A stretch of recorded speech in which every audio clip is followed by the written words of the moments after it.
जो भी निर्णय हुए वह सामूहिकता से साथ हुए, देश हित में हुए, राष्ट्र हित में है और वित्तीय पारदर्शिता के साथ निर्णय करने में इसमें विशेष रूप से भूमिका निभाई है। मुझे अत्यंत प्रसन्नता है कि हमारे देश की इस महत्वपूर्ण संसदीय समिति के 100 वर्ष पूर्ण होने पर आज राज्यों के पीठासीन अधिकारी आए, पब्लिक अकाउंट कमेटी के चेयरमैन आए और निश्चित रूप से 2 दिवसीय इस सम्मेलन के अंदर वह अपने समृद्ध अनुभवों को, चर्चाओं को, बातचीत को करेंगे। और हमारी कोशिश है कि देश की जितनी भी लोकतांत्रिक संस्थाएं, विशेष रूप से राज्य के विधानमंडल हो चाहे केंद्र का विधानमंडल हो, हम ऐसी कार्य योजना बना रहे हैं जिससे अच्छे अनुभव, समृद्ध सुझाव और एक दूसरे की बेस्ट प्रैक्टिसेज को हम सब लोकतांत्रिक संस्थाएं अपने अपनी संस्थाओं के अंदर अपनाएं। क्योंकि पीएससी एक महत्वपूर्ण कमेटी है और उस नाते जो 2 दिन तक संवाद होगा, आपकी चर्चा होगी, उस संवाद और चर्चा में से जो मंथन निकलेगा, उस मंथन से हम देश का कल्याण भी करेंगे और देश की सरकार का पैसा देश के अंतिम व्यक्ति के कल्याण के लगे उसकी जवाबदेही भी तय करेंगे। इस मौके पर मैं यहाँ पर आए सभी लोगों को बहुत बहुत साधुवाद देता हूँ कि आप यहाँ पर आए। मुझे विश्वास है कि इस सम्मेलन के अंदर जो कार्यक्रम बनेंगे, नीतियाँ बनेगी, कार्यक्रम पर चर्चा होगी, संबंधित मुद्दों पर चर्चा होगी, हम सब नई तकनीकी से उनका उपयोग करते हुए, इंफॉर्मेशन टेक्नोलॉजी का उपयोग करते हुए अपनी उपलब्धियों, अनुभवों, विचारों को साझा करेंगे और एक प्लेटफॉर्म बनाने का काम करेंगे कि पीएससी के अंदर राज्यों और केंद्र, कई बार राज्य और केंद्र का धन भी राज्यों में जाता है, इसलिए हम केंद्र और राज्य की इन पीएससी कमेटियों का एक प्लेटफॉर्म विकसित करने की योजना है। बाकी आप विचार विमर्श करेंगे ताकि राज्यों की पीएससी और केंद्र की पीएससी एक बढ़िया मापदंड स्थापित कर सके, वित्तीय संस्थानों के अंदर पारदर्शिता लाने के लिए एक महत्वपूर्ण कार्य योजना बना सके ताकि हम देश की इन सभी वित्तीय संस्थाओं में पारदर्शिता ला सकें और जिस धन का आवंटन जिसके लिए किया गया है वो धन का आवंटन ठीक से नियोजन हो। इसके लिए अगर राज्यों की पीएससी और संसद की पीएससी दोनों मिलाकर व्यापक कार्य योजना बना पाएंगे तो हम वित्तीय स्वायत्तता के साथ साथ वित्तीय पारदर्शिता लाएंगे और उस पारदर्शिता के माध्यम से हम सब जनों का हिताय, सर्वजन हिताय, सर्वजन सुखाय की भावना से काम करेंगे। मैं पुनः आज महामहिम राष्ट्रपति जी का, उपराष्ट्रपति जी का बहुत बहुत अभिनंदन करता हूं कि आप यहाँ पधारे और आपका हमें मार्गदर्शन मिलेगी, नई प्रेरणा मिलेगी।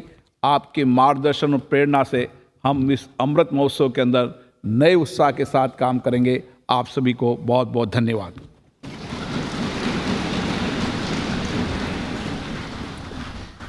धन्यवाद माननीय लोकसभा अध्यक्ष जी। अब मैं अनुरोध करती हूँ माननीय उपराष्ट्रपति जी और राज्यसभा के सभापति श्री एम वेंकैया नायडू जी से कि वो हम सभी को अपने शब्दों से अनुग्रहित करें।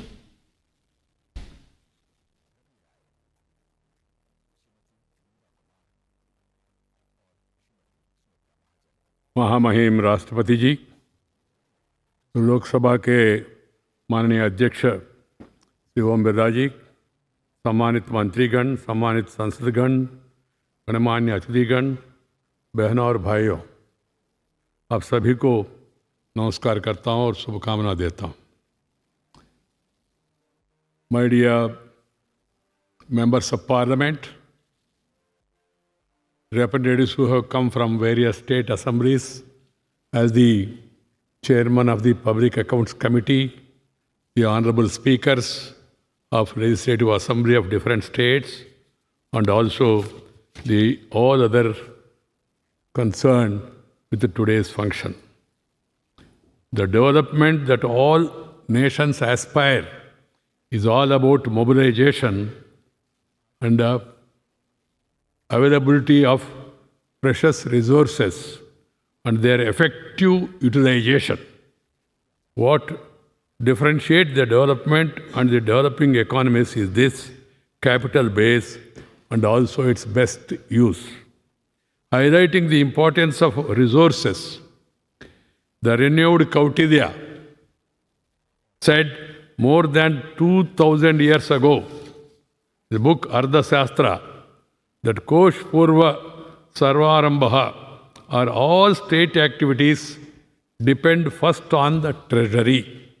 Hence, he argued, utmost care should be bestowed on matters relating to treasury and include a chapter on budgets, accounts and audit.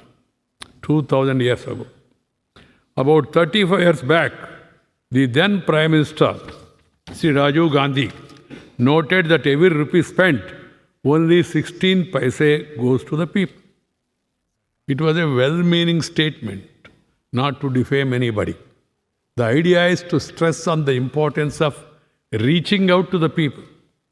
It was taken as a telling commentary on the management of public finances, and since then, no such fresh quantification has been made in public. This brings us to the subject of the Public Accounts Committee of Parliament, which is now in its 100th year in the service of the cause of the nation. PAC, along with Public Estimates Committee and the Public Undertaking Committee, constitute the triad of Parliament vigilance over a wide range of government activities and the attendant expenditure. Public Accounts Committee is the oldest and the mother of all committees of Parliament. Its role and importance could be gauged from the fact that it is a dream of every member of the Parliament to be on this committee. Several leading parliamentarians like Sri Atal Bihari Vajpayee, Sri P.V. Narasimha Rao, Sri T.A. Pai, Sri R. Venkatraman, Sri N.D. Tiwari, Dr. Murali Manohar Joshi, Jaswant Singh, and Sri Mallikarjuna Kharge have chaired the PS in the past. Now we have the leader of the largest party in Lok Sabha as the chairman. This is a good tradition, and this tradition should be continued in its letter and spirit, not only in the center but also in all states. Since independence, the complexity of governance has gone up manyfold with the extension of welfare and different developmental commitments on the part of the government. Correspondingly, the budgetary expenditure by the central government have increased from rupees 197 crores in the first budget to 35 lakh crores now, which marks an increase of phenomenal 17,766 times. This huge order of resources either come from the people as tax of various kind or through borrowings, which have to be repaid. I underline, the borrowings has to be repaid. Again, from such collections at the required time and period. People would like to know where and how such huge monies are spent. That is where the Public Accounts Committee comes into picture. Parliament embodies the will of the people, who have an abiding interest till the efficient utilization of the valuable resources and also be assured of the same. Ensuring the value for money is a core aspect of the oversight functioning of the Parliament, which seeks to ensure the administrative and financial accountability of the executive to the Parliament in the discharge of its duty and commitment to the people. Financial accountability of the executive that can be assured by the effective function of the Public Accounts Committee, and also the acceptance of the recommendations of the Public Accounts Committee in true spirit by the respective governments. Public Accounts Committee is the apex committee mandated with the significant responsibility of ensuring every rupee that is due to the government is collected and further spent of the purpose for which it was sanctioned by the Parliament, corrected and spent. In nutshell, the PAC seeks to know how wisely, faithfully, and economically the amounts sanctioned by the Parliament were spent so as to ensure efficient use of scarce resources. Since the Public Accounts Committee became a parliamentary committee after adoption of the Constitution of India, there has been a significant change in the nature, scope, and function over the years. Its scope now goes much beyond the reports of the Comptroller and Auditor General and looks into any irregularity that has been brought into public domain. In developing economies, management of public finances has been a major issue of concern with allegation of corruption and misutilization, resulting in wasteful expenditure. Public Account Committee seeks to check this by seeking to ensure accountability, transparency, and good governance. Effective functioning of the PAC ensures trust of the people in the management of precious resources, which in turn promotes investors' confidence based on integrity of public finances through efficient account keeping and its audit. One criticism that is held against PAC is that it lives in the past and mostly does a post-mortem job. But that is the nature of the functioning of the committee, as it is mandated to examine the appropriation and finance accounts and reports of CAG to find out loopholes, irregularities, diversion, wasteful expenditure, excess expenditure, expenditure of little value, nugatory expenditure, etc., so as to prevent their recurrence. This has a huge deterrent value as the recommendations of the PAC required the nature of force of law for effective ministries and departments of the respective. The reports of the PAC and the message that flow from there are further amplified by the extensive reference to the same by think tanks and media. Members of Parliament raise questions and debates on the same. As a result, the functioning of the PAC results in the fear of scrutiny on the part of all concerned. The reports of the PAC and its constant monitoring of action taken reports result in continuous improvement in the system. Sidney Webb, British economist and reformer who founded the London School of Economics and dealt with this post-mortem nature of the functioning of the PAC, said, and I quote, "The fact that post-mortem examination does nothing to keep the patient alive is no proof that the existence of a system of post-mortem examination does not prevent murders."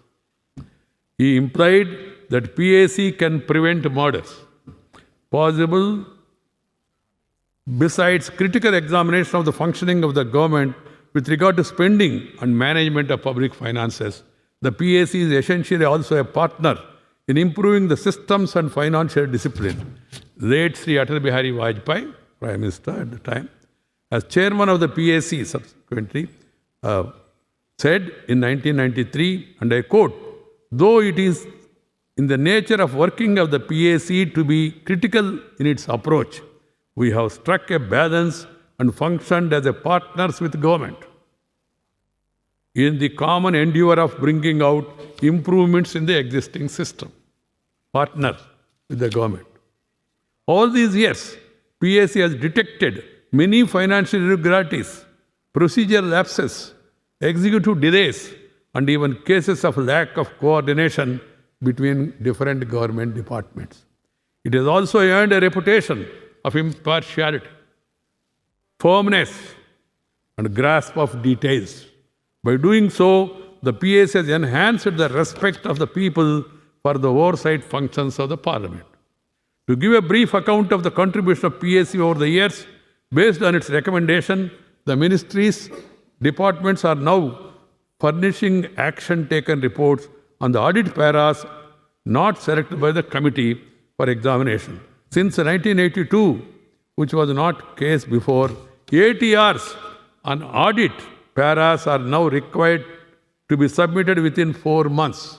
It should be scrupulously followed. Audit para monitoring system, portal for real-time monitoring has been introduced as the committee is keen to achieve zero pendency. Due to committee's recommendation, about 14 lakh Anganwadi centers were made operational during the 16th Lok Sabha. Wage ceiling has been increased so as to bring more workers under ESI schemes, etc. Acceptance of over 70% of the recommendations of the PAC by the government over the years reflect positively on the robustness of recommendations and subsequent systemic improvements undertaken. The idea is to improve the system. Based on the experience of the last 100 years, the PAC may reinvent itself as required to be more effective, handle the complexity of scrutinizing the accounts and audit of expenditure through capacity building, accessing the inputs of experts and information exchanges for setting higher benchmarks and adoption of the best practices elsewhere. Since the audit review is also a core function of the PAC, I suggest that it may be redesignated as Public Accounts and Audit Committee, PA and AC. We are also alive to the present scenario of the governments indulging in doling out freebies for obvious reasons. I don't want to go in detail. But ensuring the welfare and social sanctity of the needy of the people, there is an important obligation to the government. It is time that there is a wider debate on harmonizing the welfare and developmental objectives. Welfare and development must go hand together. Expenditures must be carefully balanced so that both the short-term and the long-term developmental objectives get equal attention. Since PAC has to examine the effectiveness of resources used in terms of socio-economic outcomes, it may be order of the committee to examine the issue of balancing these two objectives for wider consideration. It may not be out of place to note that on this occasion, the government led by Mr. Narendra Bhai Modi over the last 7 years undertaken a wide range of initiatives to ensure effective utilization of limited resources. One illustration is the Direct Benefit Transfer, DBT. No line, no queue, no waiting list, no meeting, no greeting, no shaking of hands and doing in between hands. This should be totally avoided. This should be totally avoided so that the people's money goes back to the people, and that to needy people. Antyodaya, the poorest of the poor, welfare of the poorest of the poor.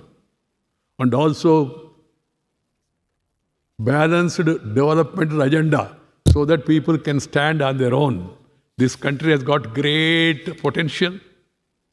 There are a lot of skills available among the people. We have a lot of resources, national. We should utilize these resources in an optimum manner so that people get benefited, and particularly the weaker section, they are given preference. In this occasion, friends, I feel we are in the Central Hall of Parliament, 100th year of Public Accounts Committee. I personally feel the committee system must be strengthened further. The attendance in committees must improve further. The other day, I have noticed that many of the committees, half of the members do not attend.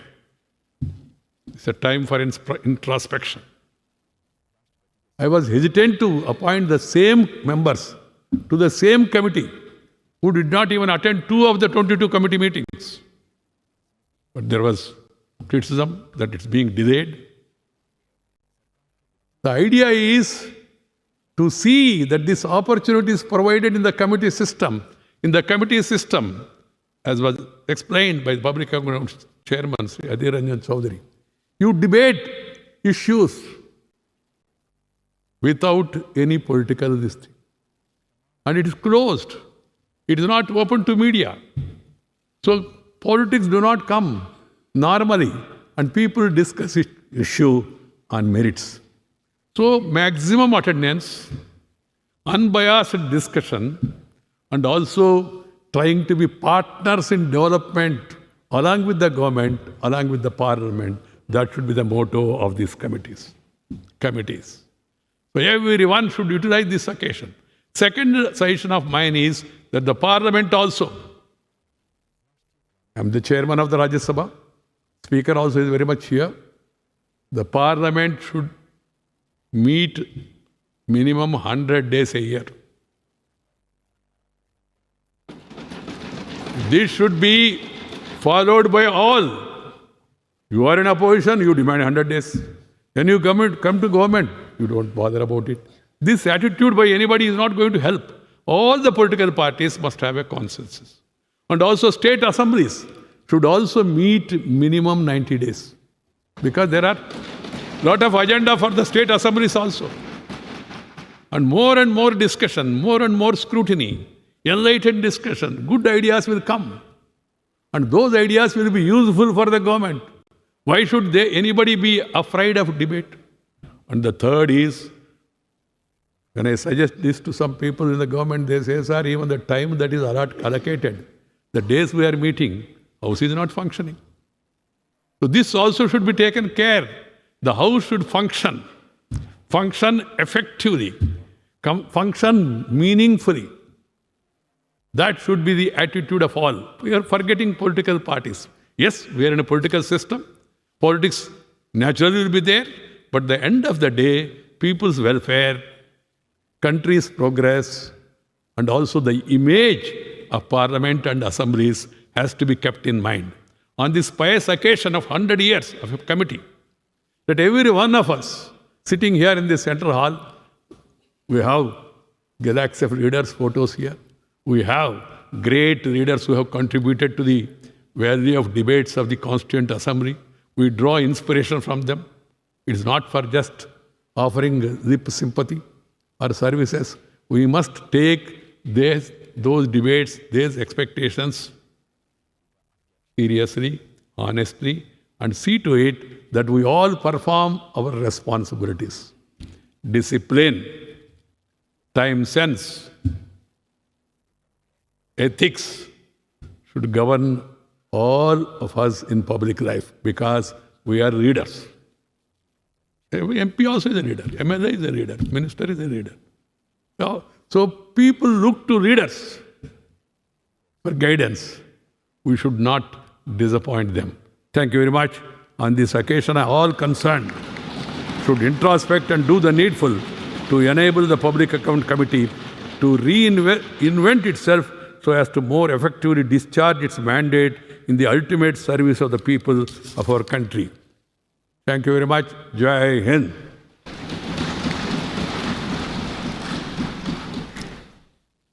धन्यवाद माननीय उपराष्ट्रपति जी। अब मैं माननीय राष्ट्रपति जी से सादर अनुरोध करती हूं कि वो भारतीय संसद की लोक लेखा समिति के शताब्दी वर्ष पर स्मारिका का विमोचन करें।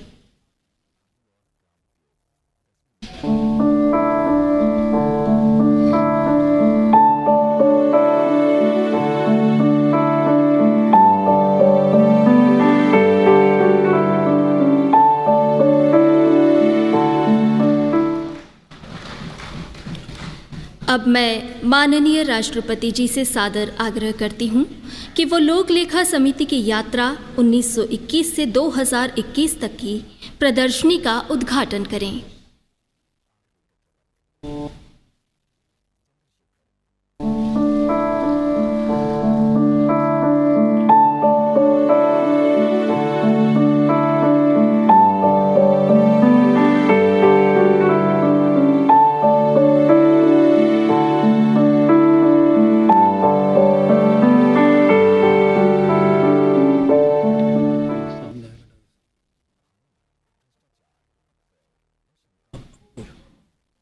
अब मैं माननीय राष्ट्रपति जी से सविनय अनुरोध करती हूं कि आप इस ऐतिहासिक क्षण पर सभागार में मौजूद सभी विशिष्टजनों का मार्गदर्शन करें। Vice president Shri M Venkaiah Naidu ji, Speaker of Lok Sabha Sri Om Birla ji, Deputy Chairman of Rajya Sabha Sri Harivansh ji, Chairperson of PAC Sri Adhir Ranjan Chaudhary ji, Members of Parliament, distinguished guests, ladies and gentlemen. It is with a feeling of joy and pride that I join you in celebrating the historic occasion of the centenary of the Public Accounts Committee of the Parliament of India. My congratulations to you and all citizens on the completion of 100 years of a very crucial institution of our democracy. In a democracy, Parliament is the embodiment of the people's will. Various parliamentary committees work as its extension and enhance its functioning. It is a welcome division of labor as they allow the houses to discuss and debate all issues, while select groups of the members of Parliament can devote more focus on select matters. The importance of the framework thus created cannot be overstated. The parliamentary committees in general and the Public Accounts Committee, or PAC in particular, ensure administrative accountability of the executive towards the legislature. Without them, a parliamentary democracy would be rendered incomplete. It is through the PAC that citizens keep a check on the government finances.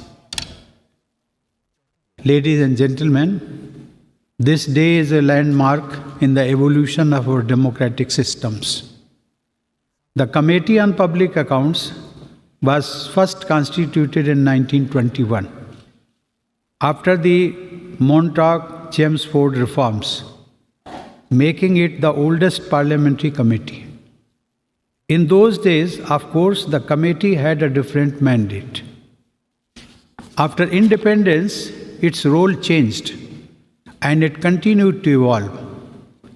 Initially, it was headed by the finance minister, but after the Constitution of India came into force on 26 January 1950, it became a parliamentary committee functioning under the control of the Speaker of the Lok Sabha, who appointed a chairman from amongst the members of the lower house elected to the committee. The change signaled the fact that the committee would now keep tabs on the state's financial transactions, not on behalf of the government, but on behalf of the people. In 1967, a further change was made to make its function more effective and inclusive. Since then, a member from the opposition in the Lok Sabha is appointed as the chairman of the committee by the Speaker. Ladies and gentlemen, in a parliamentary democracy, accountability is central to governance.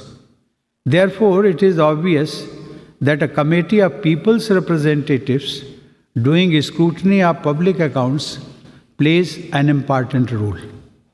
Professor Peter Hennessy, a noted historian on governance, aptly described the Committee of Public Accounts of the British Parliament as, and I quote, the Queen of Select Committees. By its very existence, exerted a cleansing effect in all the government departments, unquote. The Public Accounts Committee in India too, right since its inception, has been entrusted with the great responsibility of showing the virtue of prudence. It aids in finding better ways to raise the resources and, more importantly, to spend them efficiently on people's welfare. Since it is the Parliament that grants permission to the executive to raise and spend funds, it has the duty to assess if funds were raised and spent accordingly or not. The term account can also mean a report, an account of how things truly are. The PAC in this sense strives to render a flawless account of the Treasury. More important yet is another connotation of responsibility, that is, holding someone to account. It is this aspect of holding the executive to account on behalf of the people which is at the heart of functioning of the PAC. This element of accountability defines its true role. Ladies and gentlemen, numbers and figures keep changing, and so do bookkeeping methods. But the philosophy of public accounts has not changed from the time of Kautilya. In his great treatise, Arthashastra, there is not only a chapter devoted to treasury, source of revenue, accounts and audit, but there is also detailed guidance provided on responsibility of accounts officers. Among other things, for example, Kautilya says the account officer must not try to interpolate an omitted entry as if it was forgotten inadvertently. Then there are further points on responsibility of auditors and responsibility of high officials. The chapter ends with a long list of punishments for failure to conform to the regulations. The point I wish to underline here is the critical importance of accounts and audit, according to Kautilya, in the functioning of the state. In more recent history, today's occasion brings to my mind the thoughts of Mahatma Gandhi on this subject. During the Satyagraha in South Africa, Gandhiji led a delegation to England to present the demands of the Indian community before the Crown. Needless to say, the delegation's long journey and stay in England was financed by the donations of the community.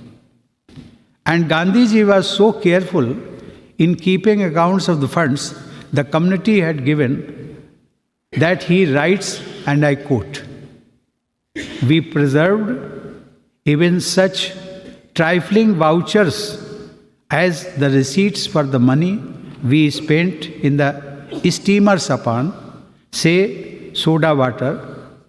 Similarly, we preserved the receipts for telegrams as well." Unquote.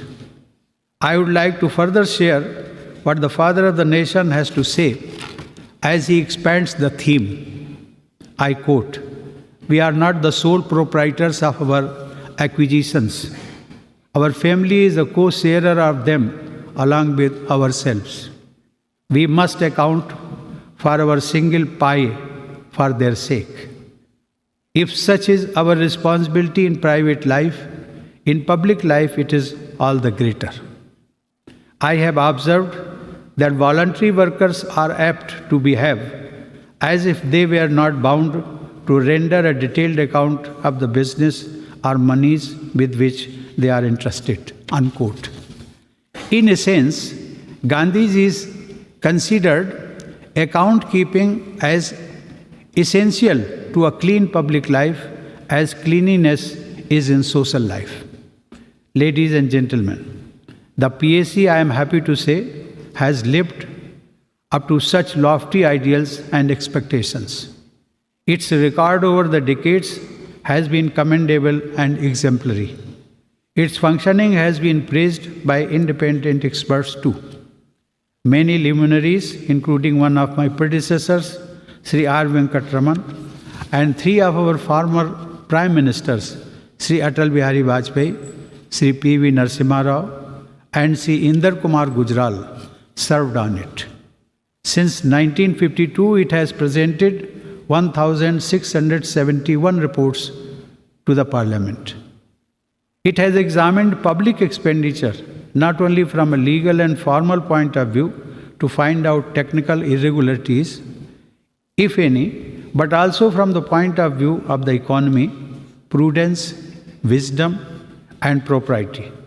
It has no other aim than to bring to notice any cases of waste, loss, corruption, extravagance, inefficiency. If more paise out of every rupee coming from honest taxpayers are reaching those in need, and also for nation building initiatives, the PSC and its members have played a large role in the process. Ladies and gentlemen, I would like to congratulate Sri Om Birla ji, the Speaker of the Lok Sabha, for organizing this event on the landmark occasion of the centenary of the Public Accounts. I also compliment Sri Adhir Ranjan Chaudhary ji for able leadership in heading this important committee. And I wish this event a great success. I offer my warm greetings to the delegates in this audience. For the presiding officers of legislative bodies in India, PSC chairpersons of all state legislatures, MPs, past and present Comptroller and Auditor Generals, former presiding officers of Rajya Sabha and Lok Sabha, former chairperson of PSC, this event and the conferences to be held along with it would provide an ideal platform for discussion of ways to make the executive more accountable and thus to improve people's welfare. To all of you, my best wishes for all your endeavors. Thank you. Jai Hind.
Congratulations, Speaker Sahab.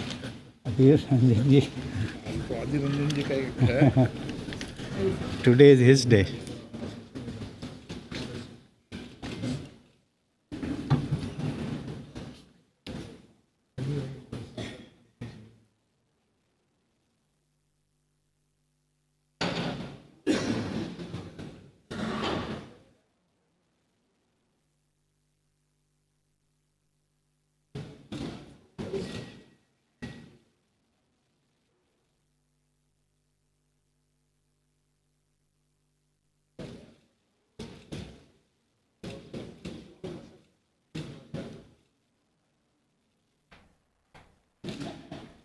संसद की लोक लेखा समिति यानी PSC की स्थापना के